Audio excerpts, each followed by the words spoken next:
We got a bunch of HOA kind of questions. So I got one for you, Dylan, and one for you, Scott. So let's start this up here. Do all neighborhoods have HOA?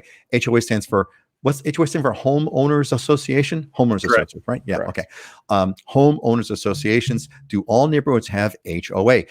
Can you paint your home? Here's what Teresa says. Do all residential neighborhoods have HOA? And what kind of things do they normally ask of you? Can you paint your home a different color? Or are you bound by only the colors of their selection? Do they mow their lawn for you? Do they plant their flowers for you? What, in most cases, does HOA have control over?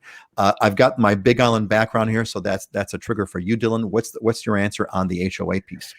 This is an impossible question to answer quickly, because there's a huge spectrum of HOAs. You have the really intense, crazy ones who control everything, where the expenses are high and they do everything for you. And then you have the ones all the way on the other end of the spectrum that are basically just exist on paper, collect a couple $100 a month, a year in dues, and maintain the road. They don't care what you do at your house or your lawn or anything like that. So depending on what level of HOA you would like, that's something that we can help with in terms of directing you to the areas that fit kind of what your desires are for an HOA. Not every area has an HOA. A lot of places, older neighborhoods, they may have had one for the first 10 or 20 years and then they expired. And if the homeowners don't renew them, then they just go away. And so there's a huge spectrum in terms of HOA, and you really want to be aware of that before you narrow in on an area to buy. Well, and this is Ken from Nashville, and he says, I check Zillow every day. It appears that condos, townhomes depreciated a lot from 2014 to the 2017 timeframe. If that is correct, I'm wondering why. It also appears that many are coming onto the market right now at the 300K level, 2 bedrooms, 700 square feet range, which I could buy. The listings say HOA is 0. Why do they not show monthly maintenance fees? They must be exorbitant. But if I'm paying cash, maybe it's doable.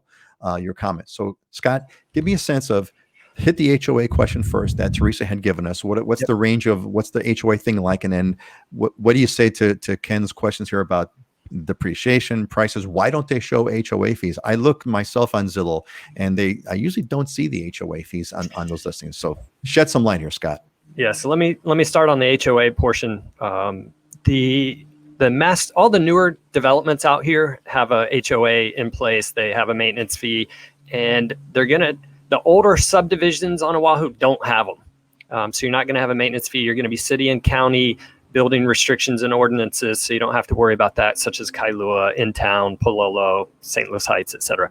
The HOAs out on the newer developments, Eva, Kapolei, et cetera, master plan communities, they will have them, and they can be really strict. I mean, Ocean Point has specific trees and plants and vegetation. They have a whole list of what you're allowed to have. Anything that's not on that list, you can't have.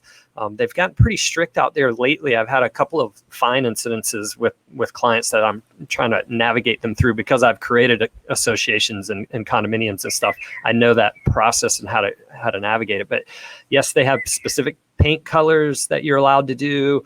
It's got to be approved by the association. And then you have others that are much looser, where it's, and in Ocean Point, for example, they'll take care of the front yard portion because they want this consistent look on that front side. Others are not as restrictive, and they're much looser. Or you get Hawaii Low Ridge on this east side, where it's gated community, and you actually have a gated community within the gated community. So you're paying for that aspect as well. To touch on the Zillow question, this is exactly why I don't recommend people going to Zillow's. It's not very accurate. First of all, what they're trying to do, why they're not showing you maintenance fees, is because they want you to call an agent. They're charging agents advertising fees to get, for advertising for people to call them. And that's exactly what they're designed to do. They're going to give you certain information and not. But to go back.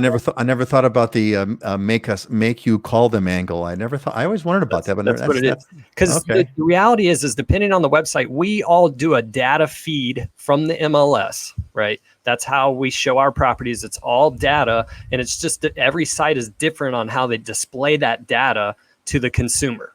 And we show everything. You can even get solds if you want on our side. But the depreciation portion, actually, when I looked yesterday, we're up 42% on the median condo price since 2011, and we haven't had a down year since 2011. So I don't know where that comes from. 700 square feet for a $300,000 condo is going to be leasehold. And does it matter if you're cash or not cash? Yeah, absolutely. The shorter the lease gets, and Peter, you got 3 really good videos on leasehold on your website that people should check out. But real quick on that financing side, you need 6 more years left on the lease than the length of the, 6 more years left on the lease than the length of the loan that you're going to be getting. So you want 30-year financing on that leasehold property, you need 36 years left on the lease. So, and same thing with 15-year financing, you get 21 years. And the problem with that is obviously you get to a point where you can't get financing on leasehold properties. Thus, that's why the price starts to diminish.